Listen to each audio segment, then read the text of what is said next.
ഇവിടെ സന്ദീപ് ഒരു കാര്യത്തിനകത്ത് ഒരു വ്യക്തത നൽകി മുന്നോട്ട് പോകുന്നത് നമുക്ക് രണ്ടുപേർക്കും ഗുണം ചെയ്യുമെന്ന് കരുതുകയാണ്. അതായത് ഇതിനകത്തൊരു കള്ളപ്പണ ഇടപാട് നടന്നതായി, പ്രൊസീഡ്സ് ഓഫ് ക്രൈം ഉള്ളതായി എങ്ങനെയാണ് ഇപ്പോൾ ഇഡിക്ക് മനസ്സിലായിരിക്കുന്നത്? SFIOയുടെ ഈ പറയുന്ന 2 മാസത്തെ അന്വേഷണത്തിൽ ആ നിലയിലുള്ള ഒരു സൂചനയും അഡ്വക്കേറ്റ് KS അരുൺകുമാറിനില്ല.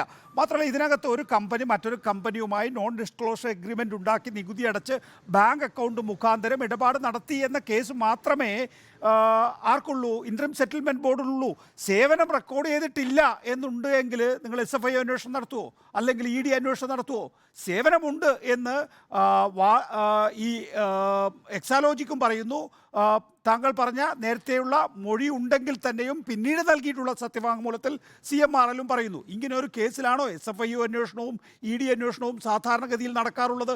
അങ്ങനെ മുൻകാലങ്ങളിൽ ഒരു SFIO അന്വേഷണവും ED അന്വേഷണവും നടന്നിട്ടുള്ള ഏതെങ്കിലും ഒരു കമ്പനിയുടെ പേര് പറയാമോ ശ്രീ സന്ദീപ് വാര്യർ?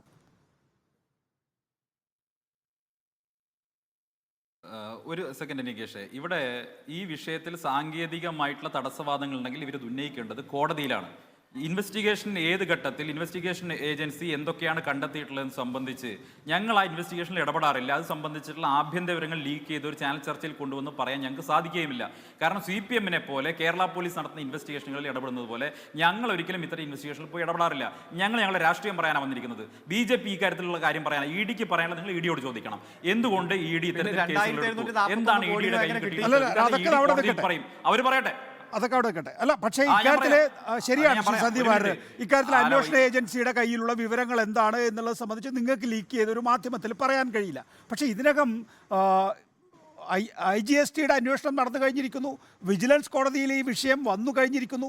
210 പ്രകാരമുള്ള കമ്പനി ആക്ട് പ്രകാരമുള്ള അന്വേഷണം ഒരു പരിധിവരെ പൂർത്തിയായി കഴിഞ്ഞിരിക്കുന്നു. അത് കഴിഞ്ഞതിന് ശേഷമാണ് ഇനിയുള്ള ഇപ്പോൾ നടക്കുന്നത് SFIO അന്വേഷണം.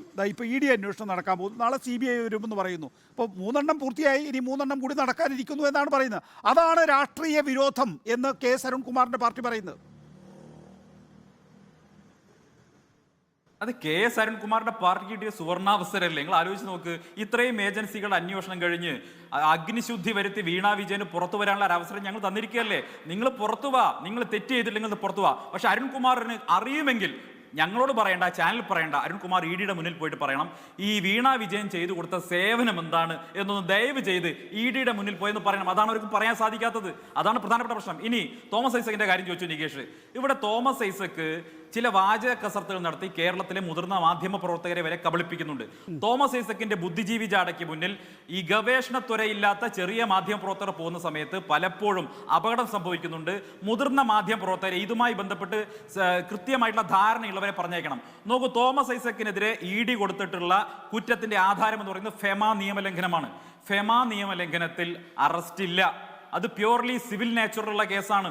അവിടെ EDക്ക് നോട്ടീസ് കൊടുക്കാം, അന്വേഷണത്തിന്റെ ഭാഗമായി ഹാജരാകണമെന്ന് നോട്ടീസ് കൊടുക്കാം.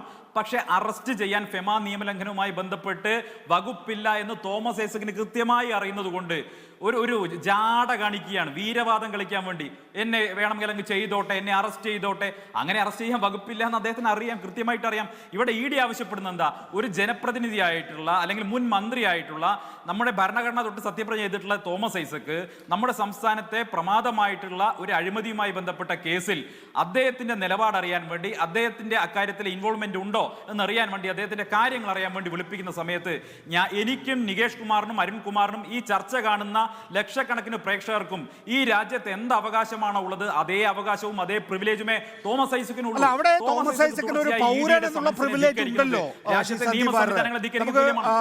ജിൻഡോ ജോണിലേക്ക് പോകണം. പക്ഷേ ഈ ഒരു ചോദ്യം കൂടി അതിന് താങ്കൾ ഉത്തരം പറയുക. ഒരു പൗരൻ എന്നുള്ള അവകാശം ഉണ്ടല്ലോ. ഞാൻ എന്ത് കുറ്റമാണ് ചെയ്തിട്ടുള്ളത് എന്നറിയണം എന്നാവശ്യപ്പെട്ടിട്ടാണ് ഈ സമൻസിനെതിരെ അദ്ദേഹം ഹൈക്കോടതിയിൽ പോയിരിക്കുന്നത്. ഹൈക്കോടതിക്ക് പോലും ഇതുവരെ ആ കുറ്റം എന്താണ് എന്ന് EDയിൽ നിന്ന് അന്വേഷിച്ചെടുത്ത് തോമസ് ഐസക്കിന് പറഞ്ഞു കൊടുക്കാൻ കഴിഞ്ഞിട്ടില്ല. നോക്കൂ, 8 സമൻസ് കഴിഞ്ഞു എന്ന് പറയുന്നതിനോടൊപ്പം തന്നെ കോടതിയിൽ തോമസ് ഐസക്കിൻ്റെ കേസ് അതിനേക്കാൾ സെഷൻ കടന്നു കഴിഞ്ഞിരിക്കുന്നു എന്നുള്ളതാണ്.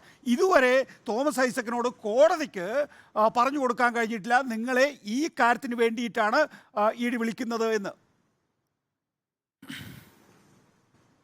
ഇല്ല നികേഷ്, അത് തെറ്റായിട്ടുള്ള വാദമാണ്. ഒന്ന്, തോമസ് ഐസക്ക് ഹൈക്കോടതിയിൽ പോയിട്ട് ആവശ്യപ്പെട്ടിട്ടുള്ള കാര്യം ഹൈക്കോടതി നടത്തി കൊടുക്കാതിരിക്കുകയാണ് ചെയ്തത്. തോമസ് ഐസക്ക് ഈ കേസ് നിലനിൽക്കില്ലെന്നും അതല്ലെങ്കിൽ എന്നെ വിളിപ്പിക്കാൻ കഴിയില്ലെന്നും ഇതൊരു പോളിസി മാറ്റർ എന്നൊക്കെ പറഞ്ഞ് അവിടെ ചില വിദണ്ഡവാദങ്ങൾ ഉന്നയിച്ചു. ഹൈക്കോടതി തള്ളിക്കളഞ്ഞു. അവിടെ കോടതിയിൽ എങ്ങനെയാ വിദണ്ഡവാദങ്ങളൊക്കെ ഉന്നയിക്കുക? സാഹചര്യത്തിലുണ്ടായ കാരണം എന്ന് പറയുന്നത് ഒരു സെക്കൻഡ് തെറ്റാണ് അതിനെ തള്ളിക്കളയാൻ കാരണം ആ വിദണ്ഡവാദങ്ങൾ തള്ളിക്കളഞ്ഞു കോടതി. അല്ല ഒരു സെക്കൻഡ് ഞാൻ പറഞ്ഞോട്ടെ. അല്ല ഒരു മിനിറ്റ് ഞാൻ പൂർത്തിയായിക്കോട്ടെ. ഒരു മിനിറ്റ് ഞാൻ പൂർത്തിയായിക്കോട്ടെ. ഒരു മിനിറ്റ് ഒറ്റ മിനിറ്റ് മടങ്ങുന്നില്ല. ഒറ്റ മിനിറ്റ്. ഈ ഹൈക്കോടതിയുടെ ആദ്യത്തെ ഇടപെടൽ വന്നതിന് ശേഷം തോമസ് ഐസക്കും അദ്ദേഹത്തിന്റെ ഗോഗ വിളിക്കുന്ന അദ്ദേഹത്തിന് വേണ്ടി സിന്ദാബാദ് വിളിക്കുന്ന നമ്മുടെ ജേക്കബ് അടക്കമുള്ളവർ എന്താ പറഞ്ഞിരുന്നത്? ED കണ്ടം വഴി ഓടി സമൻസ് എടുത്ത് തൂട്ടൽ കളഞ്ഞു എന്നാ പറഞ്ഞത്. അപ്പൊ വീണ്ടും സമൻസ് വരികയാണ്. അപ്പൊ സമൻസിൽ അന്നത്തെ കാലത്ത് സാങ്കേതികമായി ഇപ്പൊ ജനങ്ങൾ മനസ്സിലായി. അല്ല സമൻസ് റദ്ദ് ചെയ്യല്ല ചെയ്തത്. സമൻസ് ED പിൻവലിക്കുക ചെയ്തത്, റദ്ദ് ചെയ്യలేదు. പിൻവലിക്കാൻ കാരണം അവർ നിരന്തരമായി കാലങ്ങളായി, ഞാൻ അന്വേഷിച്ചത് മനസ്സിലായത്, കാലങ്ങളായി ED കൊടുക്കുന്ന സമൻസ് ഒരു പ്രത്യേക ഫോർമാറ്റിൽ ഉള്ളതായിരുന്നത് കൊണ്ട് അതിൽ ആവശ്യമില്ലാത്ത പല വാചകങ്ങളും ഉണ്ടായിരുന്നു, കാര്യങ്ങളും ഉണ്ടായിരുന്നു. അതുകൊണ്ട് അത് പിൻവലിച്ച് പുതിയ ഫോർമാറ്റിൽ സമൻസ് കൊടുക്കാൻ